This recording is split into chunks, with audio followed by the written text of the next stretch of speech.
Pen डिजिवन. आपण आज front load आणि टॉप लोड या दोन वॉशिंग मशीनबद्दल माहिती घेणार आहोत, त्याच्यातील डिफरन्सेस सांगणार आहे.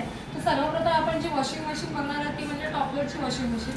आता याला टॉप लोड का म्हणतात, तर याचा जो डोअर आहे तो समोरून म्हणजे वरच्या साईडून ओपन होतो, त्यामुळे याला टॉप लोडची वॉशिंग मशीन असं म्हणतात. आता यातील जो ड्रम आहे तो व्हर्टिकल ड्रम आहे आणि याच्यामध्ये जी तुम्हाला वॉशिंग क्वालिटी भेटणार आहे ती हँडवॉश वॉशिंग क्वालिटी भेटणार आहे.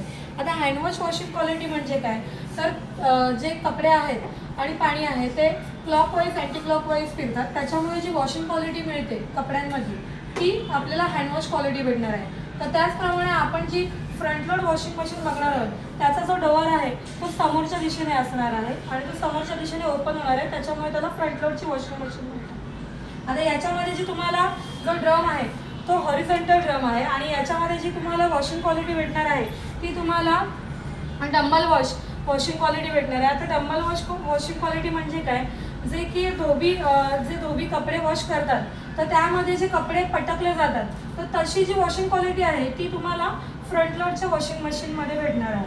तर आता जर टॉप लोडमध्ये तुम्ही बघितलं तर तुम्हाला यामध्ये 10 फंक्शन मिळतील, पण त्याचप्रमाणे जर तुम्ही फ्रंट लोडमध्ये बघितलं तर त्यामध्ये तुम्हाला 20पेक्षा जास्ती फंक्शन भेटतील.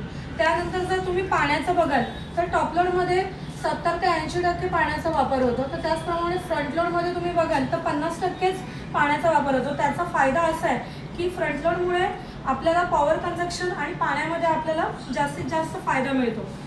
तर दुसरं म्हणाल तर RPM, तर टॉप लोडचा जो RPM आहे तो 700 ते 800 RPM आहे आणि जो फ्रंट लोडचा RPM आहे तो 1200 ते 1400 RPM आहे. तर मी तुम्हाला सजेस्ट करेन की टॉप लोडपेक्षा तुम्ही फ्रंट लोडमध्ये जर घेतलं तर तुम्हाला नक्कीच फायदा भेटेल.